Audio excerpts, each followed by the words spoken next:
Hello, and welcome to the Empowerography Podcast.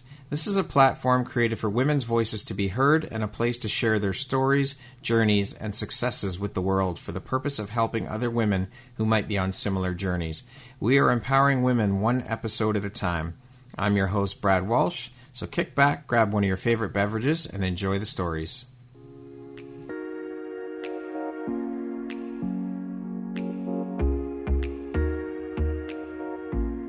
The world needs to hear your message and your story, so don't deny the world of that gift within you that the universe has given you. Someone out there needs to hear your story because it will support them in feeling hope, inspired, and even transformed. Do you want to discover how I help get my clients out of their own way, show up, and confidently share their message? I would love to extend an invitation to you to join me in my free masterclass, Start Your Own Podcast from Idea to Implementation, on Wednesday, April 5th at 1 p.m. Eastern.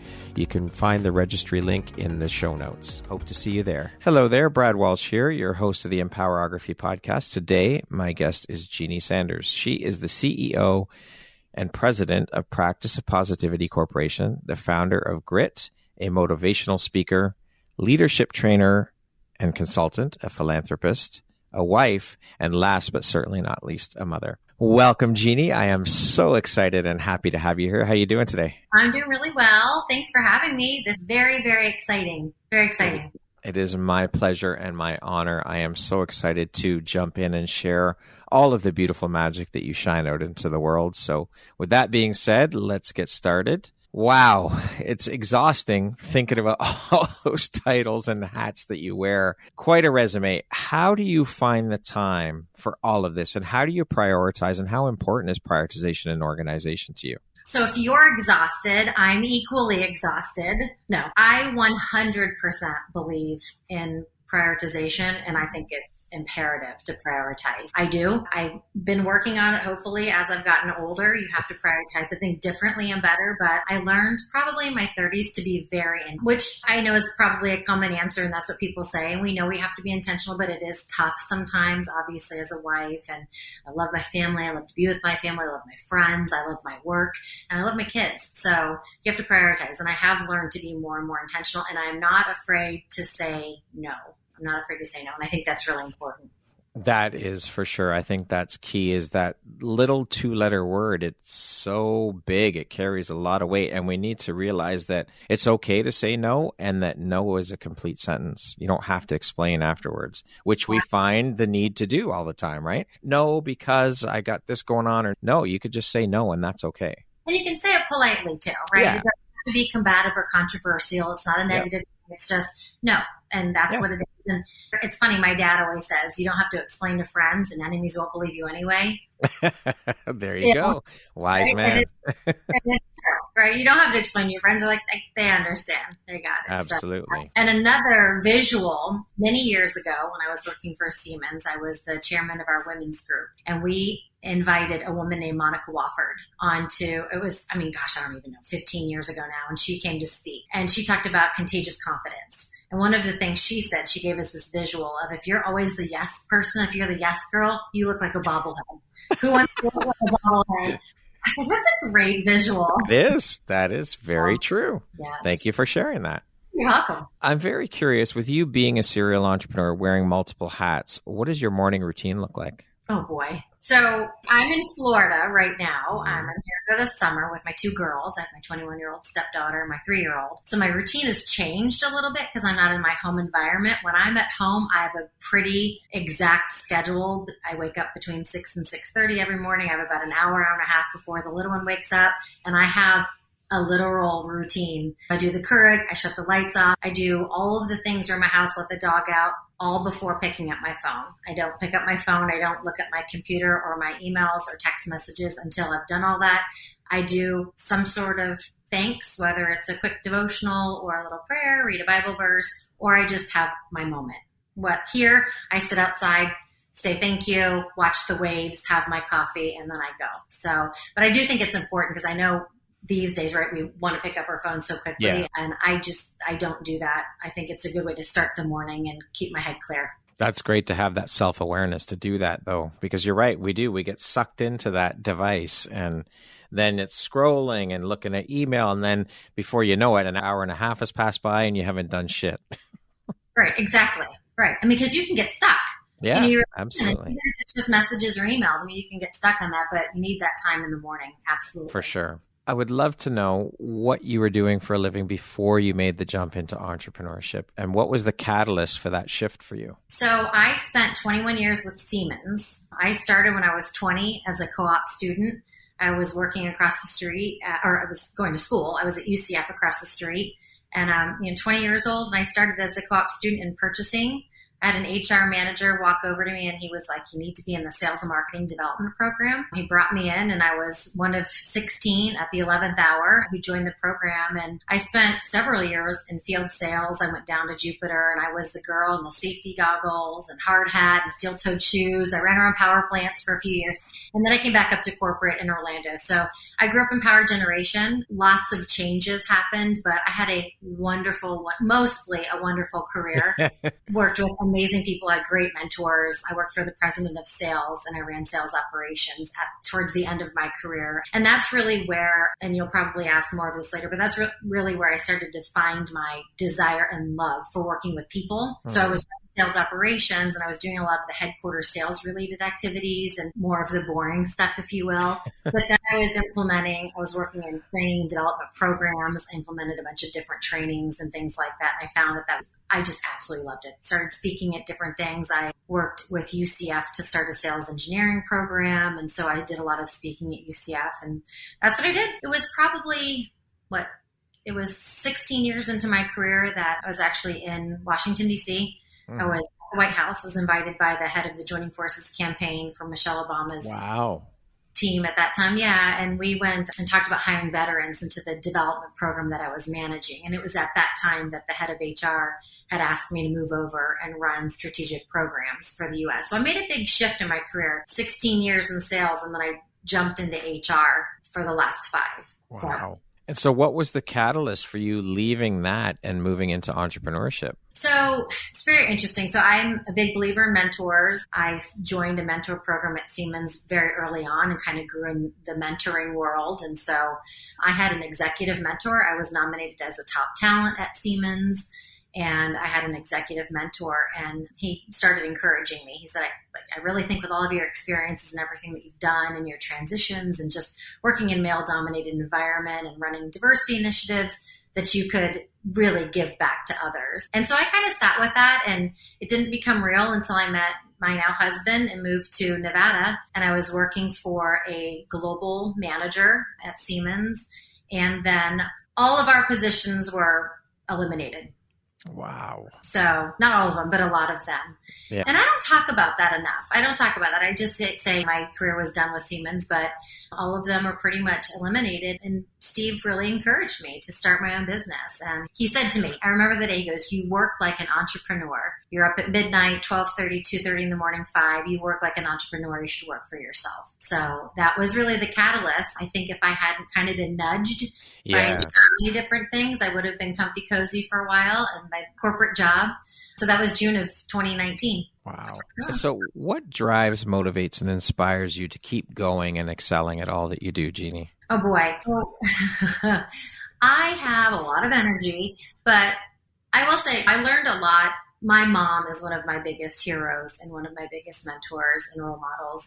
And she taught me at a very early age to create as many options for myself as I can, that I can do it, but to create options so that I'm always kind of in the power of choosing. And so I have that. And so that is a motivating factor for me. But I love working with people. I just love being with people. I love connecting people. I love seeing their growth and their transformation and really what can happen, even if it's just one person, right? For me, I don't need 25,000 people. I need one who says, yes, I've got it. I want to be a stronger leader. I want to be a better person, whatever it is. That's my motivating factor. It really is incredible to help guide people and support people and connect people. There is such a beautiful energy in that and such a a fulfilling feeling to be able to connect two people and then to see them come together and create something and just flourish from that and build on that relationship. It's such an incredible feeling. It is. It absolutely is. I mean, even I think with our friendships, and you and I have probably talked about it before, even with friendships, I was never afraid to connect this group with that group and to bring people together. And there's so much power, right? I mean, we've heard forever, obviously, as a mom now, that it takes a village, but I think it's more than just being a mom. It's being a business owner, a professional, just a human being in life. I think we're built to connect and we're stronger to do it. 100%. We're not meant to do this thing called life alone. We're not meant to do entrepreneurship alone. And let's be honest, we can't do it alone. It's not possible, right?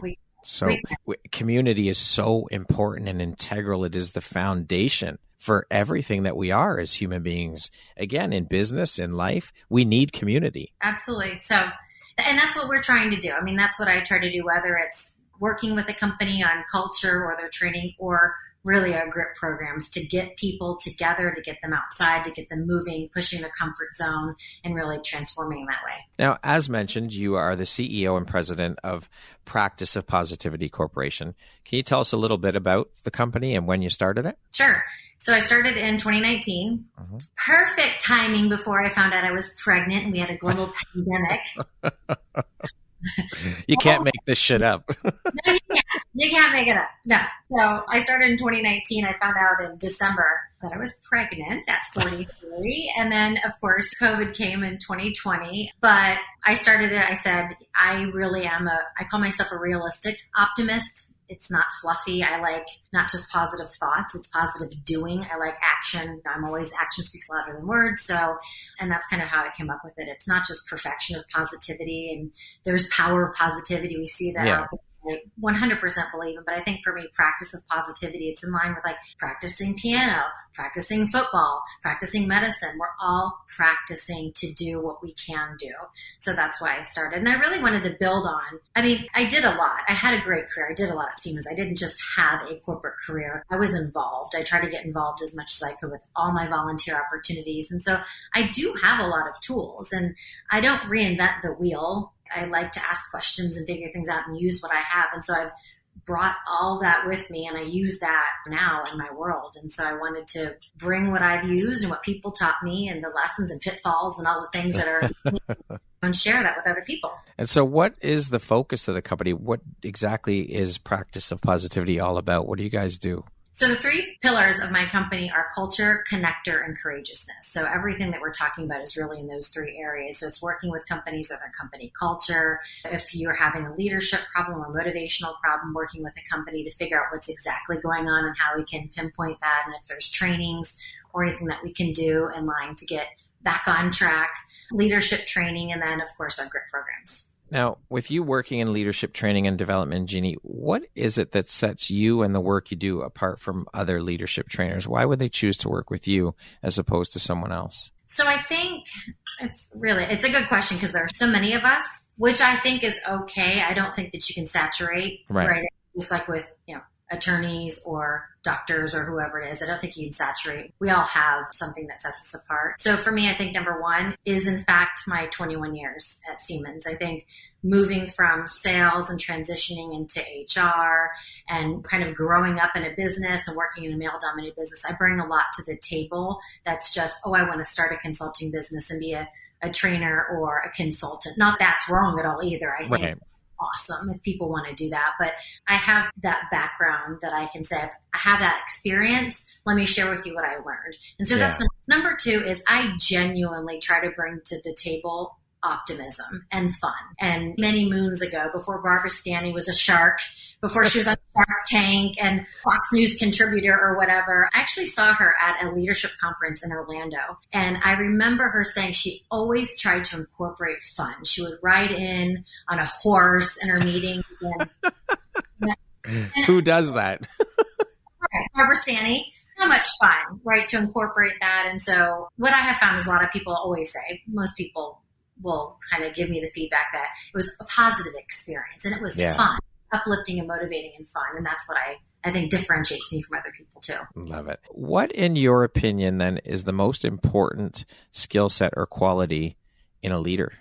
And this is a tough one. I know when you say what is the most, I should be able to pinpoint it. There are so many. But right now where I am, I think asking questions and in learning how to and the value of asking questions, because I think what that does, that's in line with confidence as well. I think if you're not confident, then you're not able to do that either. But when you're asking questions, how many times have you heard someone talk about a situation in corporate America or in leadership or whatever it is, and you've talked about that 10 times and nobody's asking the question, have we done this before? How could we do it better? What worked that didn't work last time? What do we think? Right, just asking those questions. And I think that helps us develop our teams. I think that helps us delegate to other people. So asking questions, and I talk a lot about that in my trainings as well, is asking powerful questions. And I've actually hosted a luncheon with a group of women from a leadership program called Women Unlimited, and I only asked questions. And it's really amazing to see the emotion that is evoked, because when you ask questions of others, it allows them to come up with the answer instead of us telling all the time. So I think the most important right now is asking questions and understanding the value and how to ask questions. What an interesting approach that is to take in a seminar or in a meeting, to only ask questions. That must have been incredibly powerful and insightful. It was very insightful. For me as a person doing it, it was, but I think even for the people I was talking to. And then I just hosted another training recently, and I did something similar with them. I had them get into groups and pinpoint after their wheel of life that they had done, which is another coaching tool. They one-on-one just spent the time, 5 minutes each, just asking each other questions. And again, a lot of emotion and a lot of power behind it. Men and women, both. Yeah. What is one of your greatest strengths as a leadership trainer and consultant? I'm pretty real. And I think we talk a lot about authenticity, and I think it's hugely important. I think just being authentic and recognizing you may not have the answers all the time, but for me, I customize a lot, and I have no problem. I mean, one of my mentors at Siemens once told me it's important to say, you may not know how to say everything, but you have to learn how to just say it. And so I do that with folks. I think my leadership style, one of my greatest strengths, is saying, okay, let's customize this for you. It's not one size fits all. Let's talk about what works for you. And the other thing is actually in life that kind of folds into leadership as well is, I think I've been pretty blessed with a very good perspective, meaning I don't have to endure the negative to appreciate the positive. And so I don't need the pitfall to necessarily appreciate the mountaintops. And I think that kind of folds in nicely to work as well with other people. What is the process in your mind that best supports leadership development? What is one of the processes? So, I think one of the processes, and I would fall on the 3 C's of the pillars of my company: culture, connector, and courageousness. And I think as leaders, we are so, and purposefully and rightfully so concerned about our people that sometimes we forget about ourselves. So for me, taking a pause and a moment to reflect internally and start with your culture. And we talk a lot about culture. And when I talk about culture, it's often you are, where you're from, your beliefs and those types of things. But it's also really inward. Who are you? Who are you as a leader? What are you doing really well? What are you not? So I think the first process is to figure out, kind of look inside of you. So it's an internal dialogue with yourself. And then I think next you move into connector, and then it's connecting with people, moving into the third pillar, which is to be courageous for whatever change it is you need to make. Love that. Thank you for sharing that. Jeannie, what is one tip or takeaway that listeners can implement immediately to start stepping into and embracing their inner leader and begin to own that? So I think I would say 2 things. If there are leaders, I think, that are doing an excellent, fantastic job, and they are not free of further development, right? I mean, even if you are the best of the best, then we have an opportunity to get better and to do things differently. And so I think for those people, if you are, what I would say is, if you're there and you're doing a great job, awesome. Look back, and I'm a big believer. We talk a lot about looking forward and your windshield and all those things, and I think that's great, but there's so much power in looking back and connecting your dots. So I would say for those people, connect 2 dots of what's worked really well to get you where you are and keep doing it. And I think for the people who are saying, how can I step in? Either I'm in a rut or I need to do something different. I am a big believer in challenging yourself, pushing your limit, get out of your comfort zone. And so whatever that looks like, do one thing that pushes you out of your comfort zone, execute it, and look back and see how powerful you feel. Because it really does help us establish our confidence when we've done something, whether it's taking on a new role, taking on a new mentor, getting outside and doing something crazy like a crazy hike or a paddle, but to do something that pushes you a little bit so you can learn. Yeah. Really. Stretch yourself. That is one thing that we all struggle with. And you mentioned earlier about the leadership, and just because you're at a certain point where you think you're doing really well does not mean that there's not more work to do. We're constantly evolving. We're constantly growing as human beings. So that all plays into it. But realizing that you've got to push yourself outside of your comfort zone. There's no growth in a comfort zone. You have to push yourself out and grow and expand. It's scary as shit, but you have to do it. Yeah, it is scary. I mean, my husband always says to me, get comfortable with being uncomfortable. Yes. And it does. It pushes you. And then to look back and realize the strength that you have. I mean, that's, grit. Go reinvigorate intrinsic talents because it's in us. It's intrinsic to us as human beings. So, but, sometimes we just need to reinvigorate. But yeah, that's really cool. There's a cool diagram that talks about your learning zone and your comfort zone. And when we always tell people, to get into your learning zone, that's where the growth happens. But you can go back to your comfort zone, right? It's like working out. You can't work out 24 hours a day. Right. You work out, your muscles need to repair. So you go back into your rest and go back into your comfort zone and to get back out again. And there's power in doing both of them. You have to. You've got to do both. Just like you have to rest when you work out, and you've got to rest at night after you've had a long day of podcasts. Right, Brad? Yes, Jeannie. Thank you for that reminder. And thank you for pointing that out. Must rest a little bit sometimes. Absolutely. What are 3 of the most important lessons you've learned in your career as someone who works with coaches, with leaders? With leaders. So, I mean, one, I think, I remember watching at Siemens, I hate to be grim, but I'd watched some very relevant and important and wonderful leaders pass away, for example, right, or something happened. And it was a stark reminder that we are quickly, right, we mourn, we remember, we acknowledge how awesome, how impactful they were to us, but then they're replaced, right? Jobs are replaced. And so that is something that I think we all need to remember. One of my biggest lessons is that we're all replaceable. So be as great as you can be when we can be. It's going to evolve. It's going to change. We're going to get older, whatever it is. So be as great as you can be when you can. Number 1. Number 2 is literally, I know a lot of people talk about this, but sometimes it's easier to say than to do, but to surround yourself with those people who are going to encourage you. And sometimes we get nervous about it. Like, well, we should just be around everybody. And then, that is nice in theory, but find those people who really do encourage you, who are going to maybe even challenge you, who have the intelligence to teach you something new. Don't be afraid to do that, truthfully. And then even from a business perspective, and I think this could apply both in life and in business, is to focus on what you can control. And I think that definitely is a lot of what I talk about is both, is life and business, because I think it's one and the same. But to focus on what you control. And growing up, I think I worried about too many other things that you can't control. And as you get older, you really understand that you can only focus on what you can control and your response to everything else. And that is so powerful. For sure. Worrying is a useless emotion. It doesn't serve anyone around you. Least of all, it doesn't serve you. It only damages. Right. And you've got to figure out why. What's the worry? I know I'm a woman of faith. I shouldn't worry. But so what is this in my head? Why am I waking up at 3 o'clock in the morning? Worried about this. So it's there. We're human. And that's okay. We have to recognize that. But it's definitely a very big leadership lesson for me. Yeah. Now, having worked in the world of leadership development and training, I'm curious to hear how your coaching style has evolved from when you first started to now. So I'm going to say what I mentioned about the leadership trait, a successful leadership trait, is asking questions. It's so easy to want to just give so much and say and inspire and talk and motivate. So I've been working really specifically on asking questions. I mean, even again in my personal life, like with my stepdaughter, for example, asking those questions, asking, do you need me? What can I help you with? What does that look like? Where are you going to go from here? And those types of things. And then Also with clients, the same thing, just really listening and asking more questions so that I have a better understanding.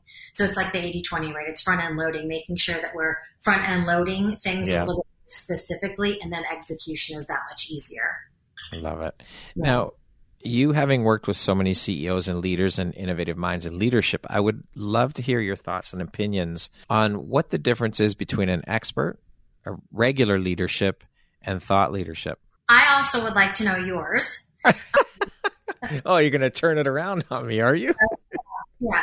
Well, because I usually focus, it's an interesting question because my three are typically management, leadership, and coaching.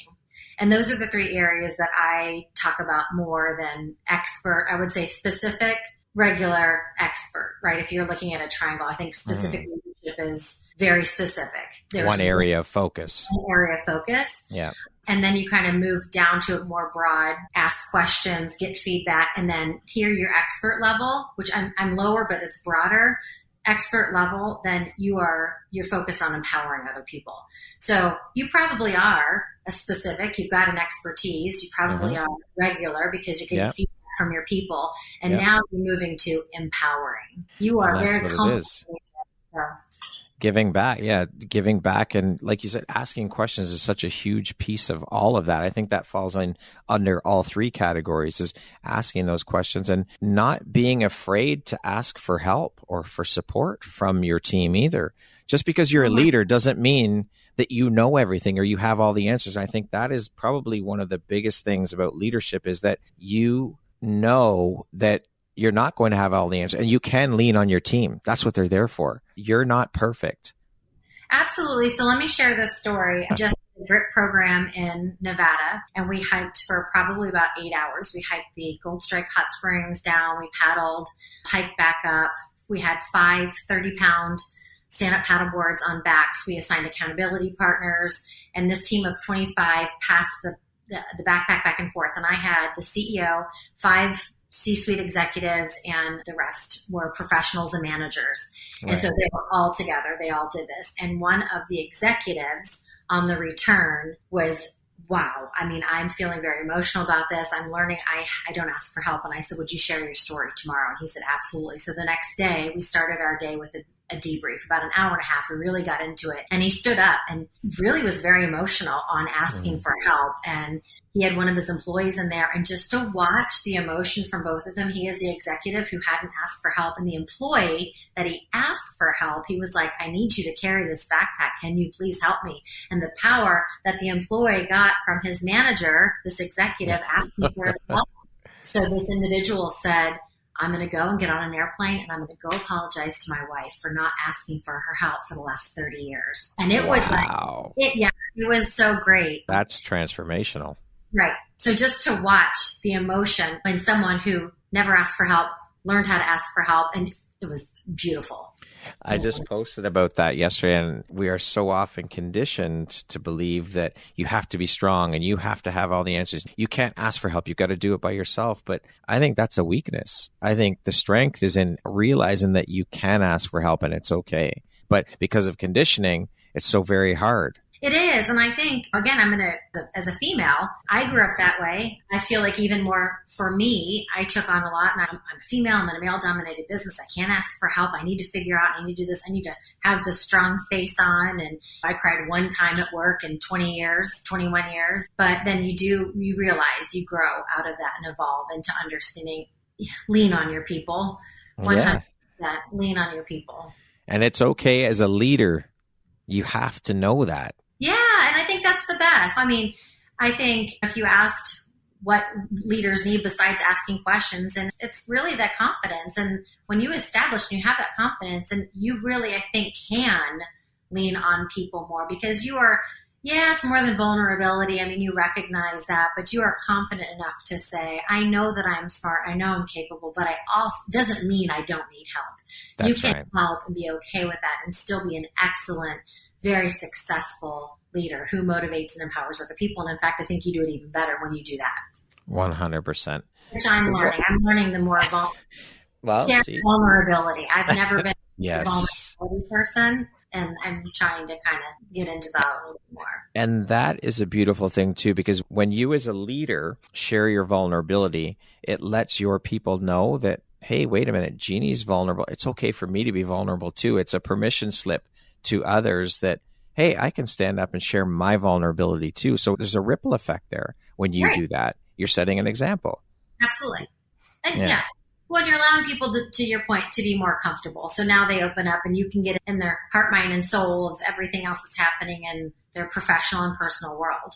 Yeah, absolutely. What do you consider to be a couple of the essential traits of a successful leader? So I would go back to confidence. I would go back literally asking your questions and establishing confidence. And I think also what's really important, and I don't know if we've let go of this, but I grew up with some really wonderful leaders who just brought people together. They protected their team. They brought people together. They promoted without feeling like someone was going without any sort of threat. They recognized. They created exceptional teams because they had the confidence to do so, and that they did ask the right questions, and they just brought together wonderful teams. So, I mean, I'm just going to tap back into, you do need to establish your confidence and ask your questions. Now, as a leadership trainer, what techniques do you teach executives to help them develop and communicate their unique perspectives and insights? So I'll give you two. And one goes back to what we were saying. I participated in a coaching course in Washington, D.C. for 3 days. And that for me was really my catalyst to start asking more questions. And this was many years ago because I wasn't asking questions. And so I actually had to wear a little placard around my chest that said ask powerful questions. And all I was allowed to do for 3 days was just ask questions. So because of that, and that was through another training institute, and it's very well respected. They're a global organization. And so again, back to I've picked up a lot of these tools along the way. So why reinvent the wheel? So without making it my own, I just say CTI has this great wheel of life. And so I use the wheel of life pretty often. I think it's fantastic, and it's a great way to get people to identify different areas of their life where they feel like they're like on a scale of 0 to 10, how satisfied are they with this area of life? And then the other I learned when I was working at Siemens, and I was trained and coached by the head of our communications, and she taught our CEOs. She was trained by some high-level communication experts, and she taught us the message triangle. And it is a triangle where you have your key message, your key takeaway, what you want your audience, the emotion you want them to evoke when you're done in the center. And then you have your 3 main messages. It's very simple. It's very powerful. And we watched videos of people on television, of executives who had a message triangle and those who didn't.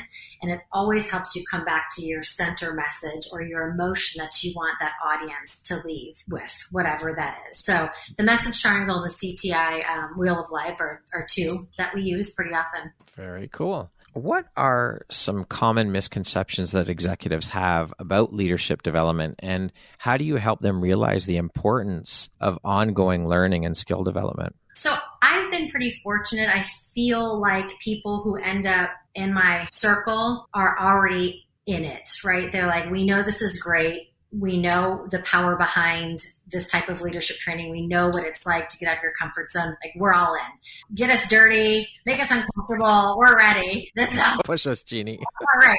So fortunately, but I do know 2 things. One is there's, I think, a misconception that leadership can't be developed, that it's just an innate skill. And I totally disagree with that. I read a book. I have just given away a book, I think the last year during one of my conferences, called Positive Intelligence, and it's all research-based. And he is the former CEO of the coaching company I was just talking about, G.R.I.T. So he wrote this book, and his research indicates that you can train your brain. And he talks about tours and all these really cool things. We do the Positive Intelligence quiz in my training. But what we know is you can transform your brain. You can. One step at a time. So if you can do that from being an optimist and thinking a little bit more optimistically about a leader, well, then you can develop as a leader. And the second is, I think men sometimes think that it's not a male thing. Like leadership is just, leadership development is, men are, they don't need it. Yeah, so, they're born leaders. And listen, I think men are awesome. I grew up in a male-dominated business. I have some wonderful mentors and leaders, and I've seen them. The ones who embrace it, they have got mentees. They support development. They bring all kinds of people on board, and they're just fascinating to work with. But I do think in this world, there is that misconception that, it is often men maybe don't need it. Well, I love that you shared that. I think it's very important to share that because it exists. It's out there, right? Yeah. So thank you for sharing that. For leaders who are struggling to motivate their teams, what strategies do you recommend to help inspire and engage employees across all levels of the organization? Across all levels, I want to take everybody on a GRIT program. I don't mean to be salesy and any of those things. I mean, this is my true feeling of how to get folks motivated, inspired, connected, developing, moving the needle in a different or right direction. And I do think you get your team. I mean, there's a reason why organized sports are so popular, right? Because you've got a group of people who are all working together for a common goal. You're high-fiving, you're sweating it out. There is so much power in it. So that is my number one strategy that I would suggest is, and it doesn't have to be me, but I think get your team and do something different. Get them together. We're in this really interesting space because we used to be in the office and then we're hybrid. Now maybe some of us are back, but we're still hybrid. And so it doesn't matter whether you're in the office, out of the office, hybrid or not. Wherever you are physically, I think we need to get back together. We need to get together and grind it out and high five and see the power in accomplishing a goal like that. Okay, well, great segue. Jeannie, you are the founder of GRIT. So tell us, I know you mentioned it, but can you repeat for us what GRIT stands for and what GRIT is all about? How do you incorporate that training into the work you do with different companies and brands? So I like to say GRIT is a mouthful, but what you're going to get is even a bigger mouthful in terms of GRIT. A lot of people, when I was starting this, have their opinions, as I'm sure you've experienced. People have their opinions about your name and what it should be. Yeah. So it stands for Go, Reinvigorate, Intrinsic Talents. Originally, I'll be honest, I started it as Girls, Reinvigorating Intrinsic Talents because of my work to empower women, my experience at Siemens as a chairman of our women's group, and then the Diversity Council, and just sort of my natural affinity to supporting women and encouraging them and all that. So, and then very quickly, not me, but it was others who said, you need to bring more people in these experiences. And I've had people say you could do like mother-daughter experiences, husband-wife experiences beyond just corporate groups, because it really is, right, the power and the transformation we see. So I quickly shifted. I've got a couple vintage shirts that say Girls Reinvigorating Intrinsic Talents. Isn't it cool? Yeah. But it's stand for Go Reinvigorate Intrinsic Talents. And it's really designed for all tenures of folks and businesses, corporations, individuals, teams, and so on and so forth. And so the idea is to get you out of your comfort zone, is to be a little uncomfortable.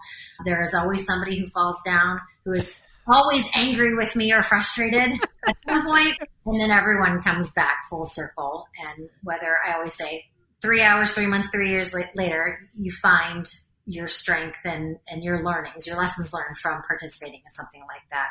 So that's what it's designed to do.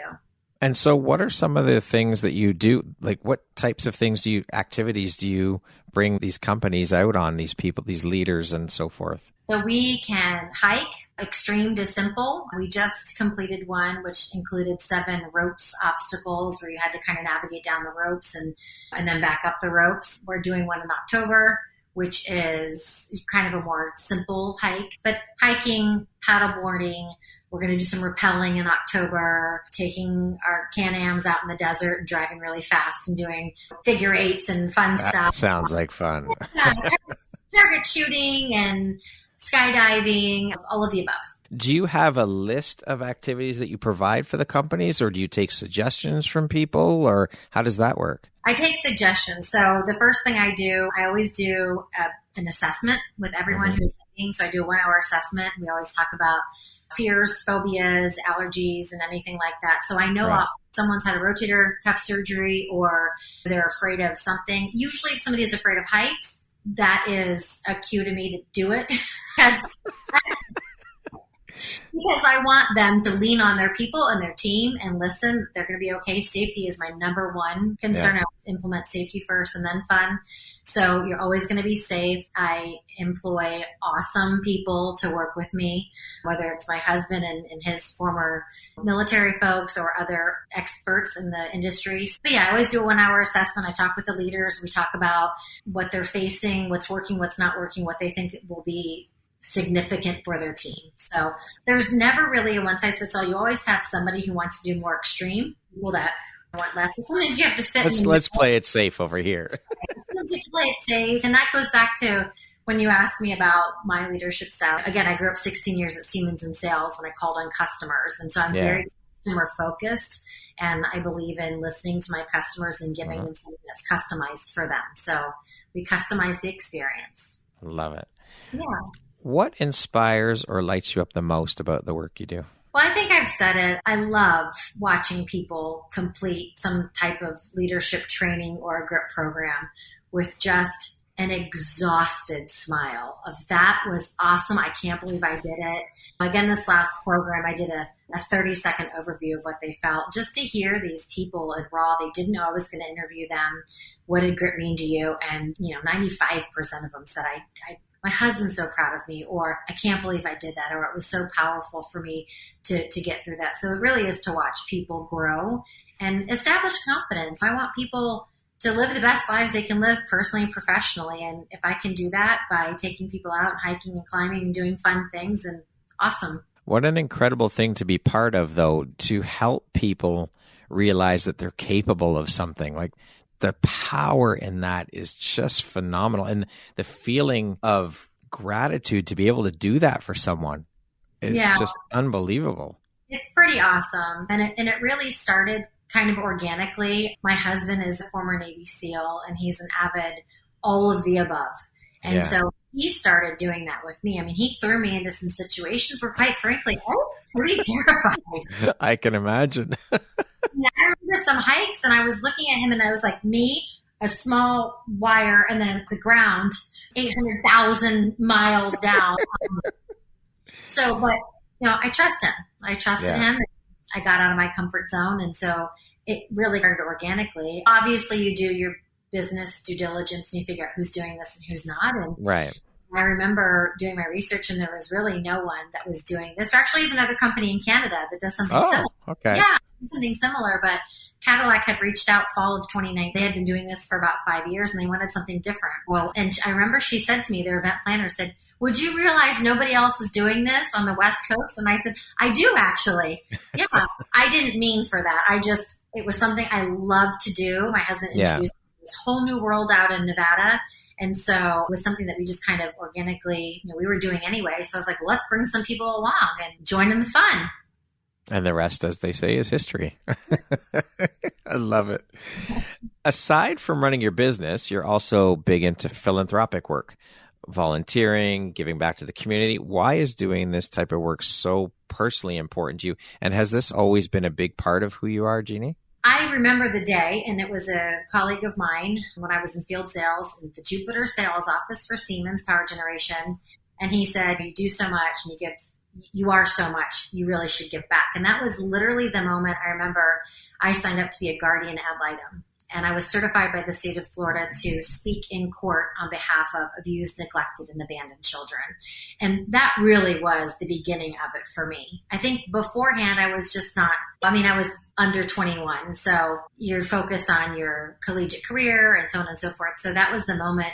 And ever since then, I just started getting involved in a lot of, I would say, children-focused type activities and volunteerism and that type of work, and then also women. So a lot of Harbor House, Habitat for Humanity. I ended up meeting the founder of House of Hope on a plane, and she looped me in, and I started doing a professional personal skills class for those girls. It was Healing Teens facility. I probably started that in my early 20s, and I'm still trying to figure out in Nevada where those are. I've joined some things, and they're really not, I don't think, where my focus needs to be, going back to being intentional. So I need to figure that out in Nevada, but it's been ever since my 20s, and I do it because I think that's what we're supposed to do as humans. Yeah, I would agree with you. I think that's a big part of why we're here on this planet, is to be in service and to help others. Absolutely. Yep. What do you think your unique skill set or superpower is that's helped you become successful, Jeannie? So it's funny. We were actually asked that by one of our managers back in the day, which is superpower. And as a joke, I always said mine was impeccable timing. I was like, impeccable timing. And but then I said, no, realistically, and I think I said it earlier, I do think it's my perspective. I think it's my perspective on life. For me, I'm driven by my faith. And so that is a great rule book for me. It's a great arrow, my guide, my driving force, that I do think it helps with my perspective on life. And so when, blank hits the fan, it's like, okay, let's figure it out. It's not that bad. There's a lot that can happen in life, right? Life happens. Yeah. And so just keep your head up, shoulders back, keep moving forward one step at a time. It's what I say to everybody all the time. Head up, shoulders back, keep moving in the right direction. Love that. Speaking of success, how do you define that word? What does the word success mean to you? Being on Brad Walsh's podcast. Yes. That was pretty good. Okay, now the real answer. But it's sort of in line with it. I think regardless of what level, how many years, if you think you're an expert or not, or a leader or not, if you have done something in your life where someone's asking you for input, asking you for advice, asking you to be an example, asking you to speak, you've done something. You have done something right? And it's different for all of us. Somebody could be on a world stage or a TEDx, and someone could have had 5 people in a room and could be equally as impactful. So I think if somebody comes to you and says marital advice, you've done something right in your marriage that they've seen, at least, where they're calling upon you, or as a mom or a mentor or a trainer or a consultant, someone's coming and saying, I need your help. I need your input. Yeah. You've done something right. And that's success. You've done something. I love that. That is beautiful. Aside from the funny answer you gave all the time, that was pretty good. I was not expecting that one. Hey, what's the truth? Impeccable timing. Jeannie, what is one of the most important things you've learned in your life? And what was your life like before you learned it? And what was your life like after learning it? My gosh. I would say really to focus on what you can control and to not worry about what you cannot control. When you're younger, well, at least for me, nobody taught me about boundaries or those types of things. I just was like full speed, 5,000 miles an hour ahead, which worked. It was fine. But really, I think through my 30s, and then my biggest challenges have been in my 40s, is then to really focus on what I can control, what I can't control. I mean, and even recently, up in like the last 6 months, I've been really listening to, messages from my pastor or different leadership talks and different things like that keep driving messages of maybe what you're trying to control is the one thing you need to lean on somebody else for. Really resonated with me in areas, especially from an entrepreneur in building business and clients. And then also as a mom, I think you need to, for me, that's been something that's been very transformative for me. Yeah. To let go of that. And I think we've got to let go. You cannot control it. And you've got to let go of the guilt of all of that too. Absolutely. Right? Like when the decision, I can't control that. I'm going to let that go. Let go of that guilt. If you harbor it. I have a sense to harbor it sometimes in a positive way, but like I have a sense to harbor the guilt just to let that go. It's okay. It's okay to say no. It's okay not to be part of that. It's okay to say I cannot control it. I don't want to be around it. That's a very tough thing to shift, though. It takes a lot of practice and a lot of work to get to that point. And again, we're never there fully. We never fully arrive. I think we get to a point where, if you can get to a point where you can at least turn the volume down a lot quicker and turn it completely down, then you're good, right? Because again, as we said earlier, we're human beings. We're always evolving. We're always growing.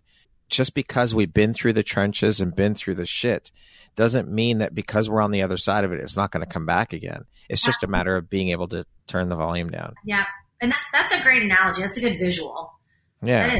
It's always out there. I mean, I've used the term controlled chaos, right? Yeah.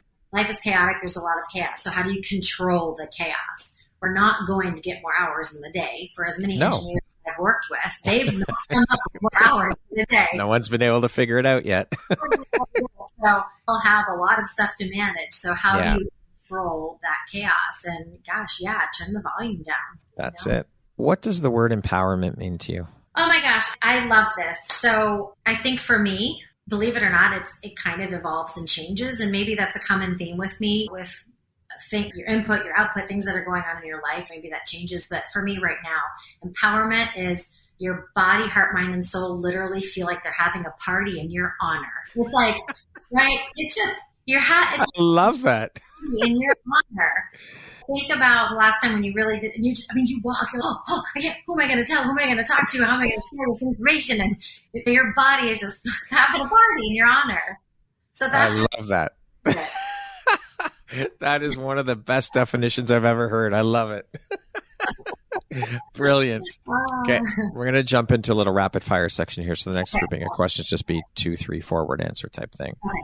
How would you describe yourself in one word? Life. Wow, I like that. If you could teach the world one thing, what would it be? Have faith. If you could be remembered for one thing, what would that be? I loved my people. What is one thing you love about yourself that is not related to your physical appearance?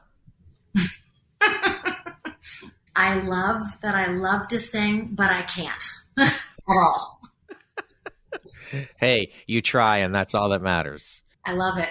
I do it anyway, and it's terrible.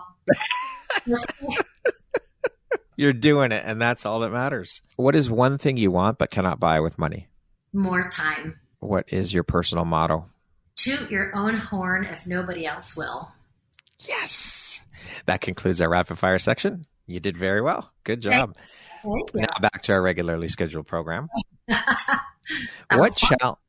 Excellent. Well, good. Hey, that's what it's about, right? That's what we're here for. What challenge in your life would you say has shaped you the most? Younger in my years, I would say moving to Japan. I moved to Japan when I was 21 years old. And my gosh, that just taught me a lot about other cultures and people and being the odd man out, being the blonde hair, blue eyed in a world of a totally different culture. So, that just taught me the world. I came home and I couldn't recognize English money until I saw, like, someone would say $4.16, and I literally had to see 4.16. I was so immersed in the culture.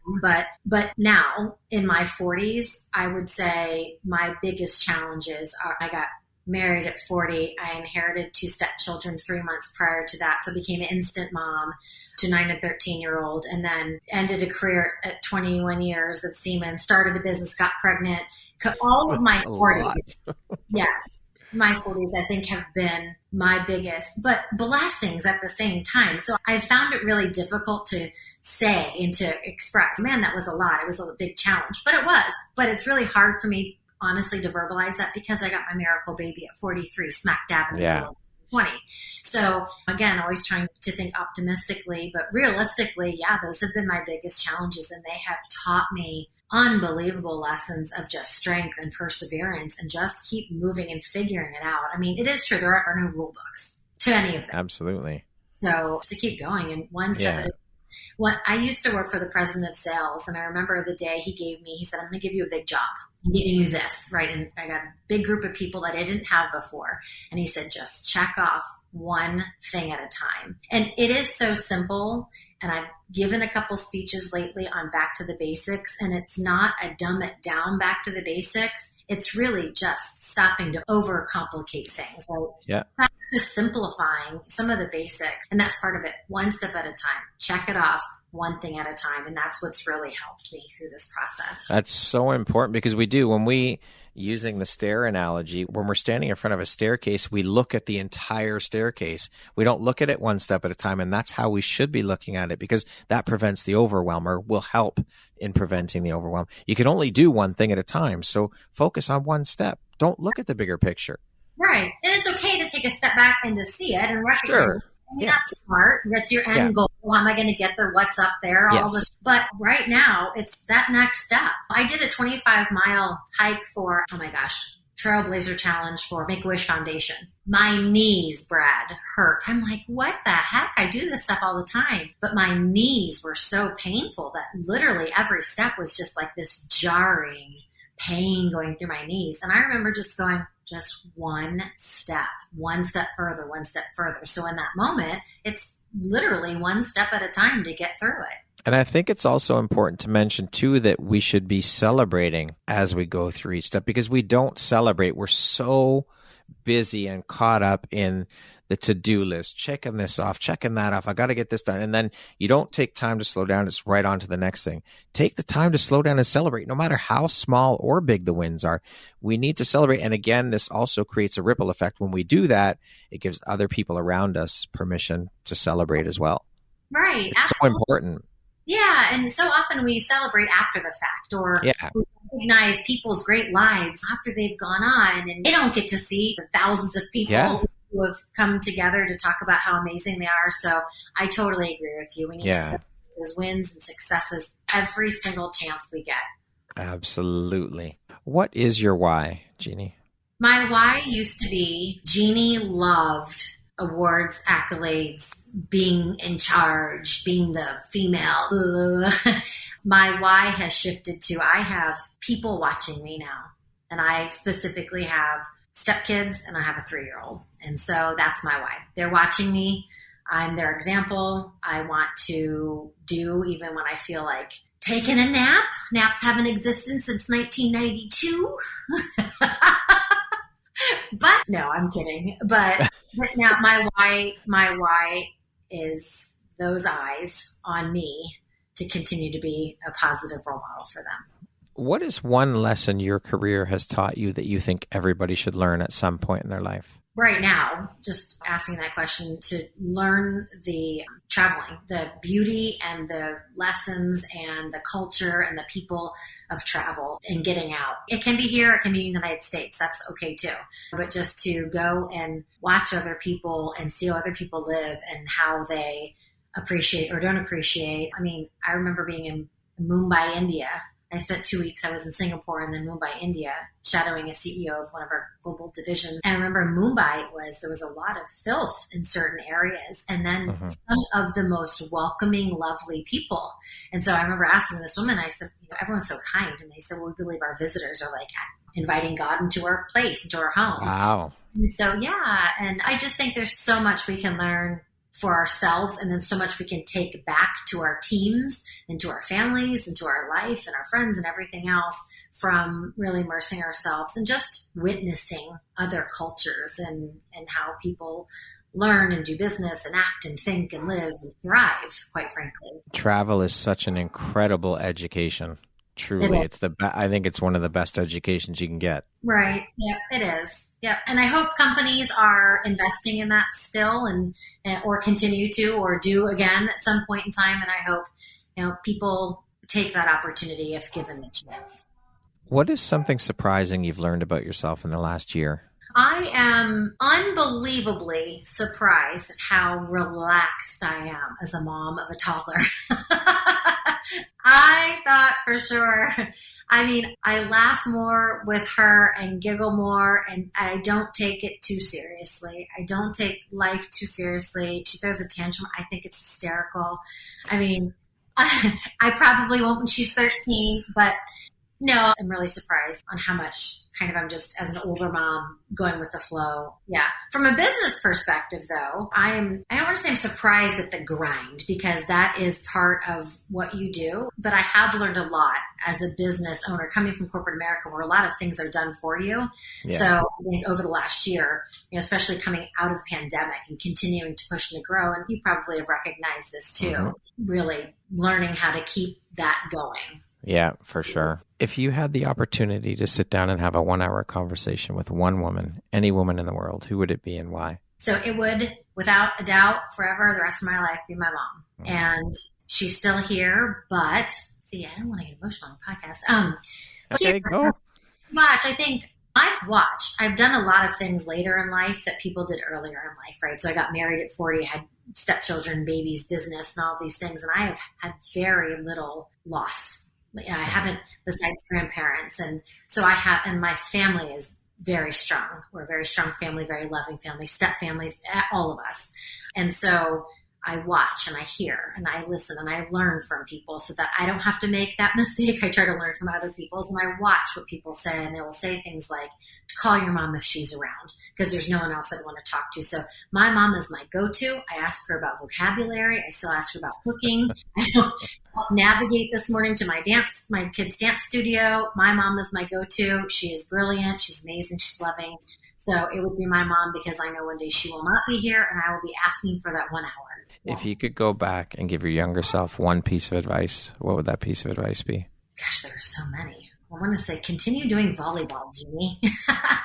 But a more poignant is to always know that everybody will have an opinion about you. The nicest person in the world, somebody will have something to say about how nice you are. The most beautiful person in the world will have a comment. It's just to rest well with yourself as much as you possibly can. Can't please everybody. You're never going to. No one ever has. Nobody ever will. Is just to walk so confidently in yourself and let the other stuff go. And lastly, if you were to deliver your last 30-second speech to the world, your tribe, your corner of the world, your people, what would that last 30 seconds sound like? What words of wisdom would you impart? I'm going to tell you my last 30 seconds, and then she's out. I'm going to sing Whitney Houston, The Greatest Love of All, at the top of my lungs, as out of tune as I possibly can, and mic drop, and I'm out. That's what I'm going to do. Jeannie, thank you so much for taking and making the time to be here today and share a little bit about your story and your journey and all of the incredible things you're doing through the work that you do. I appreciate you taking the time to be here with me and share all of that. And it's been an absolute pleasure to have the opportunity to sit down and speak with you.